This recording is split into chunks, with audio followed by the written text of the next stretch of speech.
Good morning, students. So here I am again with the political science class, and we are doing the unitary and the federal features. So today we are going to discuss a very important part of this chapter. That is, we are going to analyze the Indian state from the federal or the unitary point of view. So as you can see on the screen that I have given you a snapshot about that portion of the chapter where we are going to justify whether India is a federal state with subsidiary unitary features, or it is a federal setup, or it's a mixture of federal and unitary characteristics. Okay, so let's just begin. Now by this, I think that by this time you know what the unitary features are and what the federal features are. So depending upon those features, we are now going to analyze which of the features are there present in the Indian government or the Indian Union of States and which are not. Okay, so this is what your answer will be all about if this kind of question is coming from this portion, and this portion is one of the most important portions of the forms of government. Okay, because you're analyzing India as a whole. So just let's begin with here. Like, the Constitution of India describes India neither as a federation nor as a unitary state. It is described that India, that is Bharat, shall be a union of states. So it is neither federation nor a unitary state, but it has both federal and unitary features. Now, in the Constitution only, Dr. Ambedkar, who is the father, considered to be the father and the maker of the Indian Constitution, has observed that there are certain advantages in describing India as a union of states, and this expression indicates two important facts: that federalism in India had not been the result of any agreement among the units, and secondly, that the constituent units of Indian Federation has no right to secede from it. That means it is this federalism which is there in India is not constituted on the basis of any agreement by the states. Neither any constituent units of the Indian Federation has any right to go away from this kind of agreement. So from this point of view, it is said that by one of the eminent jurists, Alex Randowicz, that India is undoubtedly a federation in which attributes of sovereignty are shared between the center and the states. Okay. So now let us just go into the federal characteristics of the Indian Union.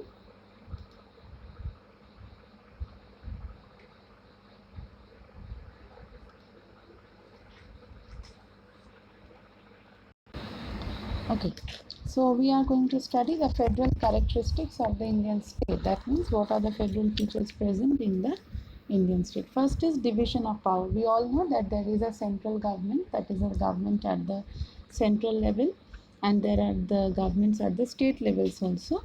And in the constitution, this division of power is mentioned in three parts, that is the union subjects, which are of 97, contained in the union list, over which the union government legislates and administers them. Then we have state subjects, that is there are 66, which is contained in the state list, over which only the state government legislates and administers within their own territory.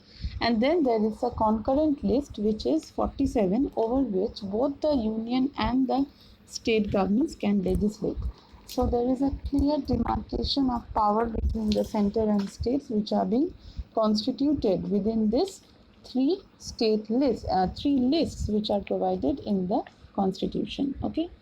Next, we have the dual polity, that is, every citizen is subject to two governments. That means everyone has its citizenship of the government in which in the state in which he resides, that is the citizenship of India, and also in the states where they reside, that is the state governments. Okay, and he or she participates in the election processes of both the governments at the central level as well as at the state level. So there is a dual polity which goes on. Next, there is a written constitution which lays down the division of powers between the union and states, and it clearly defines the powers of these two functional bodies and discusses all the legislative, administrative, and financial relations between them.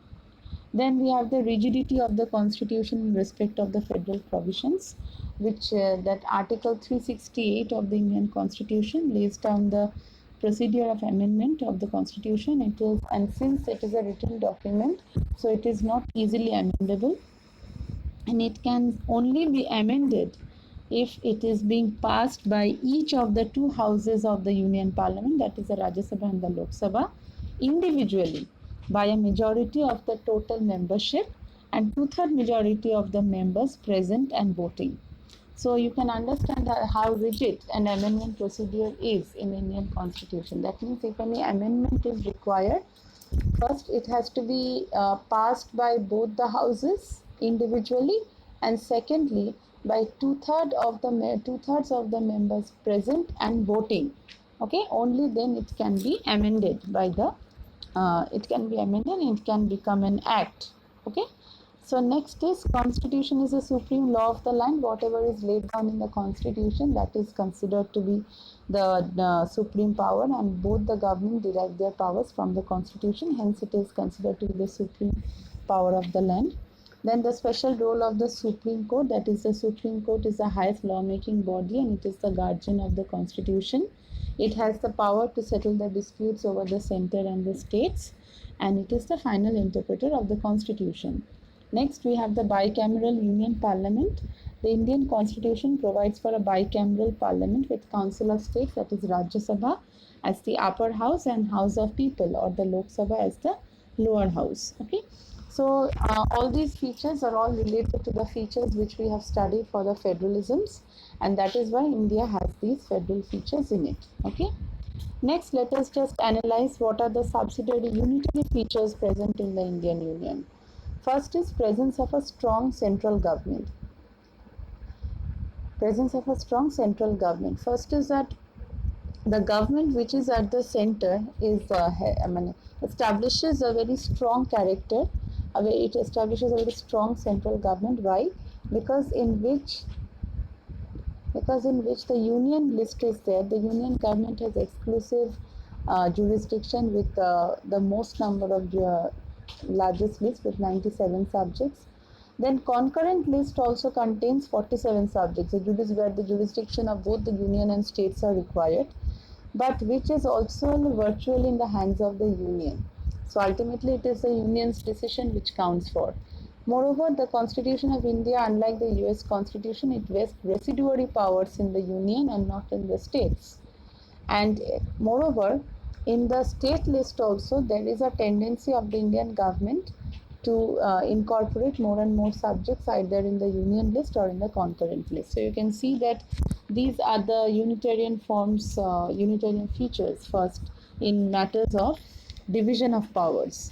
Then the center can reorganize the states and change their boundaries. So the union government has every right to change the boundaries of the state. Example, in 1956, the Union Parliament passed a States Reorganization Act, which made changes in the territories of state. Okay.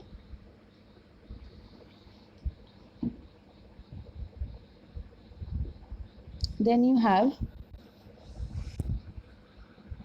some limitations over the jurisdiction of states, even in respect of state subjects. The matters which are included in the state list, there are some matters where the jurisdiction of the union government exercises more power. For example, just see that the governor can reserve any bill passed by the state legislature on a subject of state list for the assent of the president. Such a law can be amended only by the Union Parliament. Then, upon a request made by two or more state legislatures, Union Parliament can make a law on a state subject. During the period of emergency, the Union Parliament has the power to legislate on the subjects contained in the state list. Then Union Parliament gets the right to legislate on a state list when Rajya Sabha passes a resolution by two-thirds majority and declares that a subject of state list as a subject of national importance. Then the Union Parliament has the power to make any law necessary for meeting any obligation resulting to international treaty. So you can see that there are many matters relating to state list where the union government has the final say. Then you have the provisions, emergency provisions. In case of breakdown of the constitutional machinery of a state, the union government has every right to call for a state emergency. And this is the greatest power of the union parliament over all the state legislatures. Okay, so you can just go through the underlined portions, and this is what the explanation will be all about. You have just got to mention the points and a little bit of explanation about what the point is all about. If you are given a question of, if you are given a long answer type question, so just try to understand the points which make it a unitary feature and which make it a federal feature. Okay. Then you have some control of the union over states in certain issues, like the duty to exercise executive authority in such a manner which ensures the compliance of union laws. The union government can give directions to the states. The constitution also empowers the union government to give directions to the states regarding the construction and maintenance of means of communication which is declared to be of national and military importance, and protection of railways. So in many matters which interconnect states, the union government has every right to give them advice. Then important role of the union regarding interstate rivers and river valley disputes. So interstate problems relating to water problem, water resource and all, rivers, river valley projects and all. In disputes regarding this, the union government has the final say. Then single constitution of the center and states.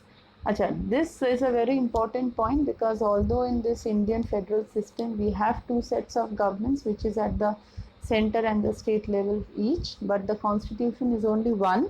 Hence, this calls for the strengthening power of the union government. Then there is the union government alone can amend most of the constitutional provisions, as we have already discussed in this, that most of the subjects included in the union list are 97, and then in the concurrent list also, which makes that most of the subjects included in the three lists are under the jurisdiction of the union parliament. Then you have single uniform citizenship. Unlike a truly federal constitution, Constitution of India provides single uniform citizenship to all the citizens irrespective of domiciles. So although we enjoy the citizenship of the states also where we live, despite being a citizen of India, our citizenship is counted not as a citizenship of a state of West Bengal, but that a citizenship of India. So we will be telling that it is a citizenship of India. We are citizens of India, not we are the citizens of West Bengal or something like that. Okay. So although this provision is being made that both the citizenships are being exercised, but in originally it is the citizenship of the state where we are deciding is given more prominence. Then lack of equal representation of the states in Rajya Sabha. Now in the Rajya Sabha, the Indian Union does not give the power to have equality of representation of the state. This is fixed by the constitution, and it is adjudged on the basis of the territory and the population of a state. Okay, so based upon their population and the proportion, they enjoy equal seats. For example, Uttar Pradesh being the largest state, it has more seats, while Manipur, Tripura, they have only 1 seat in the Rajya Sabha. Then they have the single integrated judiciary. The Constitution of India provides for single integrated judiciary. It is a hierarchical system with the Supreme Court at the top, high courts in the middle, and subordinate courts or the district lower courts at the district level. So ultimately it is the Supreme Court which enjoys the prominent powers. Then you have common all India services. The provision for common all India services like IPS, IAS as for the center and states is again an Unitarian feature of the Indian Constitution. So all the administrative posts of the state administration also, as well as the union administration also, are occupied by the candidates who pass both IAS and IPS at the central level. Okay. Then you have Common Election Commission. So Election Commission is same for both the states and the centers, and ultimately it is the Central Government Election Commission or Election Directorate which has the final say. Then we have Common Comptroller and Auditor General, that is the CAG, that is the Auditor General, Controller and Auditor General of India, which verifies and checks the accounts of the union and states. So in this case also the financial resistance is given by the India Union government. Then there is the center's power to appoint and remove the state governors. Now the head of the state administration is the governor, and that governor is being elected by the President of India, and he holds office during the pleasure of the President. So the governor is actually a central representative of the state, and they only have the power to remove the governors and recruit them. Okay, so this is another unitarian feature. Then you have Organized Planning and Niti Aayog, that is the Indian Constitution provides for centralized economic planning. So economic planning is not separate, it is only in general, which is being conducted by the union government. Then there is the financial superiority of the center. The Constitution of India lays down in details that financial relations between the center and states, should the allocation of taxes between center and states, are all given by the uh, union government. Okay, so these are the features. You don't have to study all, you just select a few, because it will be hardly coming for a 12 marks answer. So if you are giving 12 points also, if you are studying and preparing 12 main points, that will be more than enough. But mind it, if this question comes, then you have to give it a proper introduction, as we have just read it out, and in at last this portion you have to mention that so ultimately we all these features reflect that there is a unitarian spirit or in the Indian Union of States, and the Constitution of India is neither purely federal nor unitary, but is a combination of both. It is a composite state of a novel type, as D.D. Basu has said. So you can end your question with this note. Okay. So this is all about the unitary and the federal features and the Indian and the other constitutions of the world, other governments of the world. Okay, and hope you have understood the chapter. Please go through the chapter and try to understand the points which I have discussed. In the next class, I'll be giving you some guidelines for writing down the question answers. Okay, thank you for listening to me. Hope you have a nice day.